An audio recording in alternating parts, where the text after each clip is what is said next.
Be the best. Then be vainglorious.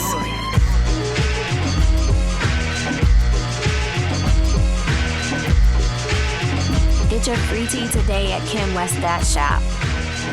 Can you name me a black hero? Now. No. Umar Johnson. Nobody. What you? Umar Johnson? No. Is he risking death? No. No. Is he getting paid for what he does? Yes. Yes, sir. That's not being a hero. You got to risk it. Either a whole real big financial chunk or you have to risk your life. Now, I know some people like that, and there are a lot of unsung heroes in the movement. And then some that most have heard of, but they aren't made heroes because they're suppressed. Some that were okay and now being made villains. And everybody heard of H-Rap Brown? Yep. Mm-hmm. Used to pull out a book of matches. Black man in America confess consequence. You can get them in any department store, any grocery store, any drugstore, any movie house, anywhere you go, and he'd reach in and pull out a book of matches. Burn, baby, burn a motherfucker down if you have to. Mm. Now, they don't want that. No. And see, they have badmouthed some people and they've made some other people into heroes. Like, for example, right now, W.E.B. Du Bois is not somebody that a lot of young black folk admire, but they admire Booker T. Washington. But we didn't like Booker T. Washington. We liked W.E.B. Du Bois. You know what the difference would be? W.E.B. Du Bois was the equivalent of an H-Rap Brown earlier. And you know who is a direct matchup for Booker T. Washington and probably will be treated that way in another 50 years? Al Sharpton. Really? Yeah. So I remember my father, grandfather, uncles, all their homeboys. I didn't run into a black man that could stand Booker T. Washington because he sold out so many young black folk. And he was saying, pick up the mop, pick up the pail. W.E.B. Du Bois was the hell with that subservient shit, take charge. Mm-hmm. And then look at it this way. I'll just give you, I'm not down in the brother. I mean, it was his time. He chose his way, but he wasn't Al Sharpton. And it's like this. It's 100 years ago. Every big city or municipality in the South had a Booker T. Washington school. Why do you think those racist white folk named the school after Booker T. Washington? Yeah. That makes wow. Do you think he was doing anything about the struggle intensifying and black folk really getting put in charge? No, he was saying be subservient. And in several generations, your great-grandchildren might get a chance to better themselves based on the gratitude of America for them being so complacent and compliant and helpful. Huh. See? Right.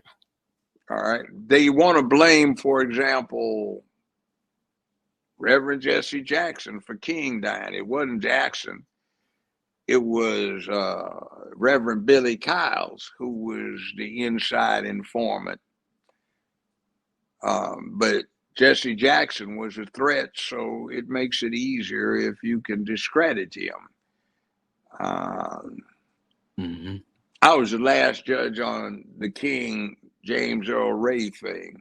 Right. And I learned some things. By the way, it was the FBI planned it, plotted it, supplied the murder weapon and the ammunition, and it wasn't Ray's rifle. That got excluded when I had it retested. And its shot didn't come from the flop house or the bushes. It came from the fire station. It was a two-man team. It was recruited from the Quantico Marine Base where they had a sniper school, which was right across the way from the FBI training academy that was located in the same facility. And they recruited a two-man team. They supplied a modified M14 the ammunition, everything, set the place up, measured all the distances. They killed King. And Kyles was the inside man on the deal. So they had an in on Kyles, and Dick Gregory, who was a friend of mine. I still have his number in my phone. Well, phone. We talked and we discussed something. He said, I'm going to interview Kyles. Any suggestions? I said, I know you can trap him. And I told him some things, reminded him, since we had discussed them over the years. So he asked Kyles this. He said, Reverend, when you escorted Dr. King out on the balcony, why did you duck back into the building? He said, I didn't want to get shot. He said, you didn't want to get shot? How did you know there was going to be a shot? Well, I just figured something might happen.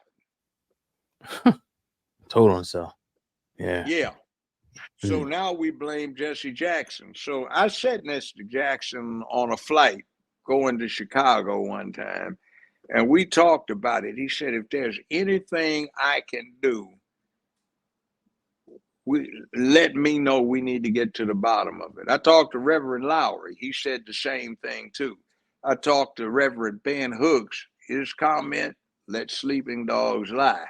I talked to Billy Kyles. He said, let sleeping dogs lie. Another couple of suspects I had, they all said the same thing. Exactly. The same quote, let sleeping dogs lie. The people that I didn't have a suspicion for said, we need to get to the bottom of this. Is that what you got out of it? I said, yeah. So, see, there's all kinds of misinformation applied. By the way, interesting thing, the Memphis Police Department's homicide squad insisted Ray was not the killer, said he couldn't have been. We know where he was. He was not even in Memphis on the day. But the DA's office insisted on going after Ray. And even when the case was in my courtroom 28 years ago, they wanted it stopped because they didn't want the information developed as to what actually happened, because too many of them associated with that office had a connection with what went down. Okay. And believe me, there were a lot of black people complicit in what happened to King. See, some people didn't even want King to come back. King was staying at a place called the Rivermont. The Rivermont was the flagship hotel for the Holiday Inn chain, and Holiday Inn was founded in and located company headquarters wise in Memphis at the time. So he literally was integrating the place. The Lorraine Motel at the time was part of the hoe track. It was hourly rate, and all the hoes turned their tricks over there. So a lot of people said, why in the devil do you want Dr. King in a hoe house, hoe establishment? He needs to be seen in the neighborhood. Well, he started not to come back, but he did. And some of the black folk were just adamantly against King coming. Some said we don't need him, we can do it ourselves. Some said, their white sponsors said, no way, no how, we can't have King coming up in here. And some people said they didn't care. It even devolved into a thing where at an NAACP meeting prior to him returning, the colored folk, Negroes, pull guns on each other about whether King was going to come back or not. So he came back and he got gunned down on the balcony of the local hoe track prime time facility. Right. Now, it's interesting what we do to ourselves. So we are doing that right now. Like, who is supposed to be a black leader? Forget black hero. Who are our leaders supposed to be? Right. Who? We don't have any. We don't have any. We got chicken. We have chicken enemy number one, Al Sharpton. They're trying to make him another Booker T. But, and look what they're doing. See, 50 plus years ago, more than 50 years ago, I was with this DC think tank as an intern, and I had to research these so-called slave pamphlets on microfilm in the Library of Congress. I would say you could title them now as How to Raise Slaves for Fun and Profit. It's sort of infomercials in print. They consistently had a theme. The way to do it is never ever deal with black males as somebody in charge of other black folk, even if he's your favorite hunt boy, gun boy, carriage driver, groom, butler, valet. Don't deal with him. Deal with a mammy and get a comely wench to be a bed wench. If she's good, she can entertain your guest in the plantation or in your townhouse, and you can learn a lot of information. Elevate her if she is a good bed wench, so she goes to your third floor, which was third floor bed wench, which they had these multi-story townhouses, and a big plantation had 3 floors. And when your third floor bed wench, who is real good, gets gray at the roots, make her your chief mammy and let her run your women, your white women, because they'll listen to her, and make sure she's the one that's in control of the Negroes. So who do we see right now that the Democratic Party is selecting the leaders? Mammies. You have Beetlejuice, aka Lori Lightfoot. You've got Letitia James. You've got Fannie Willis down in Georgia. You've got Maxine Waters types. You have Stacey Abrams types. You get it. See, go find you a mammy to run the Negroes. Right. Never have a man unless he a mammy too. You know, I guess that's that trans thing, like Al Sharpton and Cory Booker and that bunch. But always get you a mammy to deal with black men and keep them into place. And see, remember 2020, Take Your Booties to the Poll? Wow. I interviewed the director of that. She got mad at me. Turns out 1/3 of the people in that damn thing weren't even women. They were trannies. So they're flashing their bare asses up there, and that's supposed to make you go vote? What kind of goddamn fool are you supposed to be that is what, like you have no damn sense? Right. Hey. Yeah. So we have to transcend that. And black men have always been hard workers. We've been brave and courageous to a fault. We've been intelligent, but we don't do what we ought to do now because we're being conditioned by the wrong things that are getting put in our head, and it's up to us to get them out.